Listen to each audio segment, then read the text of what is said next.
Students अस्सलाम वालेकुम। आज हम नेक्स्ट टॉपिक डिस्कस करेंगे मेमोरी यूनिट का। What is the main memory, describe its structure, how data is accessed in main memory. तो ये हम टॉपिक आज डिस्कस करेंगे। मेन मेमोरी में रैम एंड रोम ये हम डिस्कस करेंगे। रैम की दो टाइप्स हैं, एस रैम, डी रैम। इसी तरह से रोम की दो तीन टाइप्स हैं, पी रोम है, ई पी रोम है, डबल ई पी रोम है। ये डिस्कस करेंगे। मेमोरी यूनिट बेसिकली है क्या चीज़?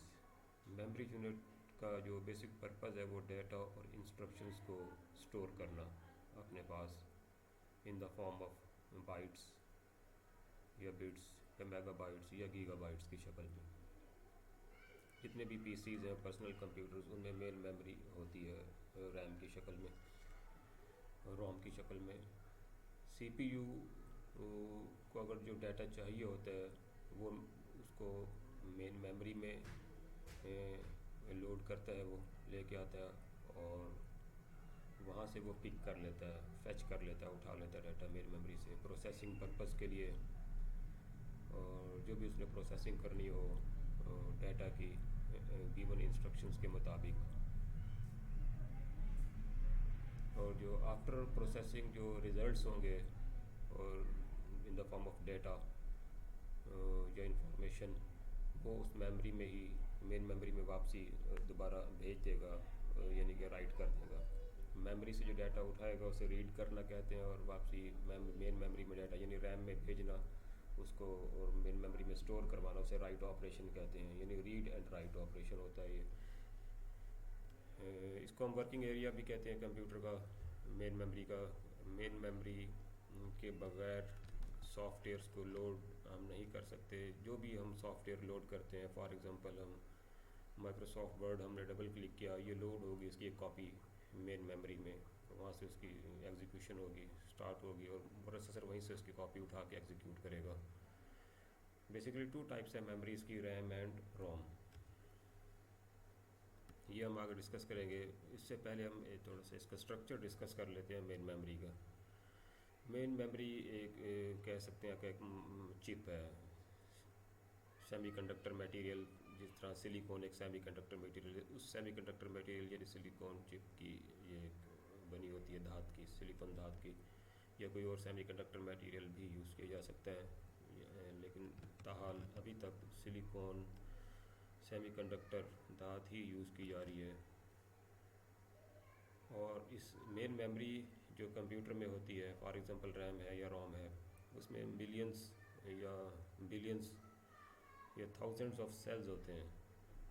सेल बेसिकली एक इलेक्ट्रॉनिक सर्किट होगा और जिसमें एक बिट स्टोर होती है। Each cell stores a bit.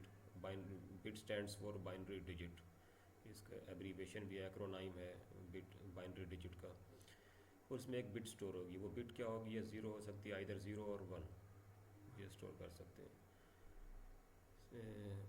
जो सेल, जो जितने भी सेल्स हैं उनको ऑर्गेनाइज किया होता है ग्रुप्स की शक्ल में, ग्रुपिंग्स होती है, यानी 8-8 का ग्रुप। एक सेल में एक बिट होगी तो 8 सेल्स मिलकर एक बाइट बना देंगे, यानी 8 बिट्स मिलकर एक बाइट बना देंगे।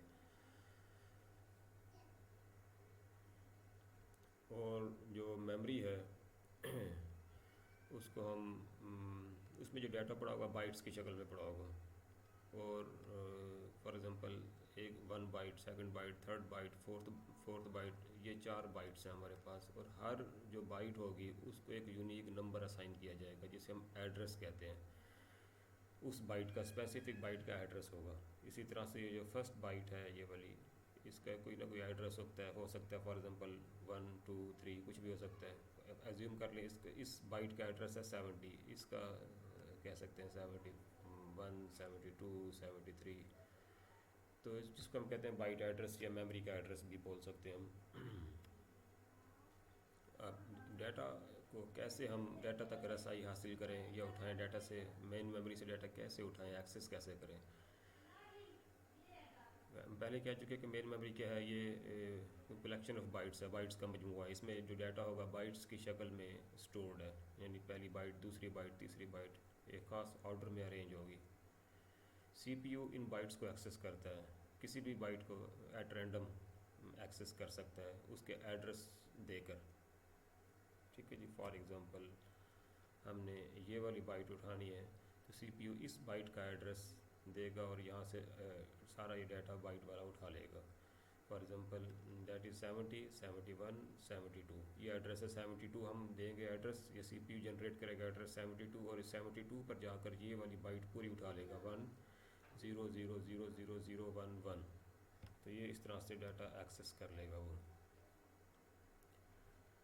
और इन डिफरेंट जो बाइट्स पड़ी हैं मेमोरी में उनको डायरेक्टली भी एक्सेस किया जाता है या रैंडम में किसी भी लोकेशन में। ज़रूरी नहीं कि हम सीक्वेंशियल एक्सेस में ही उसे एक्सेस करें। सीक्वेंशियल एक्सेस में क्या होगा, पहली बाइट फिर दूसरी बाइट फिर तीसरी बाइट एक्सेस करें, इस तरह से नहीं होगा। यानी फॉर एग्जांपल हमने तीसरी बाइट उठानी है तो उसके लिए ज़रूरी नहीं कि हम पहली बाइट ट्रैवर्स करें फिर दूसरी पे जाएँ फिर तीसरी पे जाएँ, इसको कहते हैं सीक्वेंशियल ऑर्डर। हम डायरेक्टली तीसरी बाइट का एड्रेस देंगे और थर्ड बाइट पर जाकर डाटा उठा लेंगे।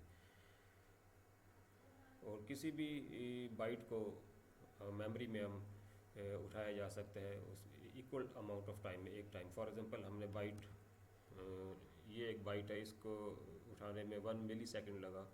इसी तरह से ये फोर्थ बाइट को डायरेक्टली हम एक्सेस किया जा सकता है 1 मिली सेकेंड में ही, इक्वल अमाउंट ऑफ टाइम।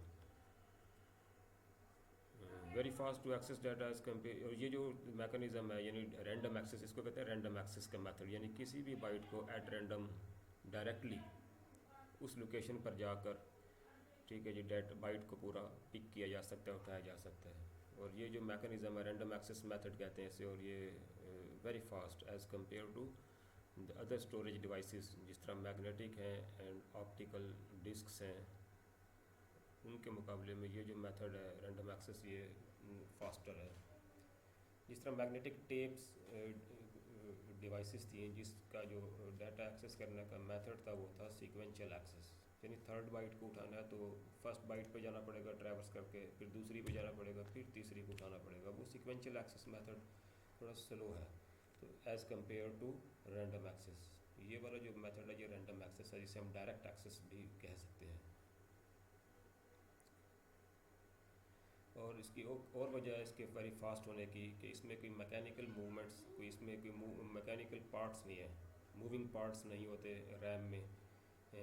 जिस तरह हार्ड डिस्क में एक मैग्नेटिक डिस्क है उसमें मूविंग पार्ट्स होते हैं, इसमें रीड राइट हेड होता है, एक्चुएटर होता है, स्पिंडल मोटर होती है और प्लेटर्स होते हैं, वो घूमते हैं। और यानी मूविंग पार्ट्स उसमें, जिसको हम कहते हैं मैकेनिकल पार्ट्स।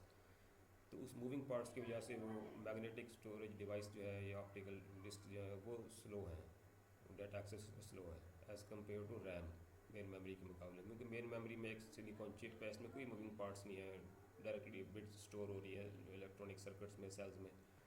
तो ये और भी रीज़न है इसके फास्ट होने की कि because it does not have any mechanical parts for accessing a data. अब इसमें दो टाइप्स हम डिस्कस कर रहे हैं। RAM, random access memory, main memory की जो पहली टाइप है। इसको रैंडम एक्सेस क्यों क्या कहा जाता है, पहले हमने डिस्कस कर चुके हैं कि किसी भी बाइट को, किसी भी डाटा को हम डायरेक्टली एक्सेस किया जा सकता है with equal amount of time.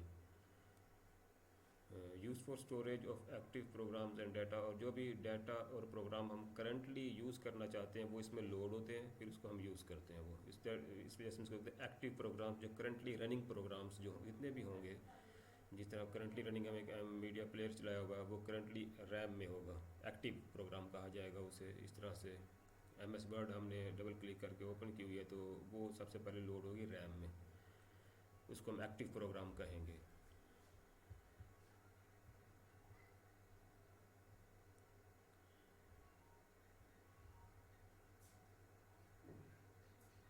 इसी तरह से स्टूडेंट वेट करें, कॉल आ रही है।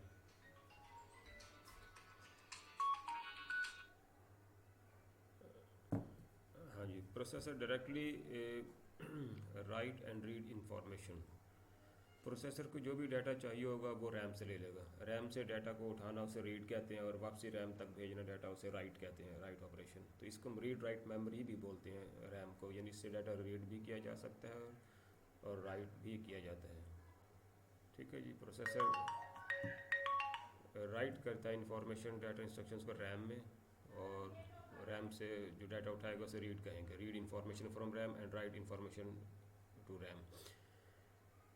और इसको टेम्परेरी स्टोरेज भी बोलते हैं, और इसको प्राइमरी मेमोरी भी कहा जाता है इसे। और इसका और नाम भी है वोलेटाइल मेमोरी। वोलेटाइल मेमोरी क्यों कहा जाता है? जब पावर ऑफ करेंगे कंप्यूटर की, जितना भी डाटा होगा इस मेन मेमोरी यानी रैम में, वो लॉस्ट हो जाएगा। That's why it is called volatile memory. और इसके मुकाबले में जो रोम है वो उसको नॉन वोलेटाइल मेमोरी बोलते हैं। अगर पावर ऑफ भी कर दें, उसमें जितनी भी इंस्ट्रक्शंस हैं बायोस की शक्ल में, वो उसमें स्टोर्ड ही रहेंगी, वो ख़त्म नहीं होगी।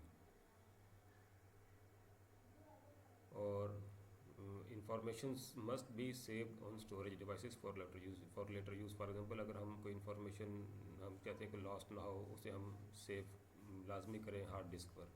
फॉर एग्जांपल MS वर्ड में कोई हम डॉक्यूमेंट लिख रहे हैं और उसे आप सेव नहीं कर रहे, तो उसे लाजमी आप Ctrl+S से सेव करें, उसको फाइल का नेम दें, ताकि वो मेन मेमोरी से हट उठकर हार्ड डिस्क पर जाके सेव हो जाए किसी नाम के साथ, किसी भी ड्राइव में आप सेव कर दें।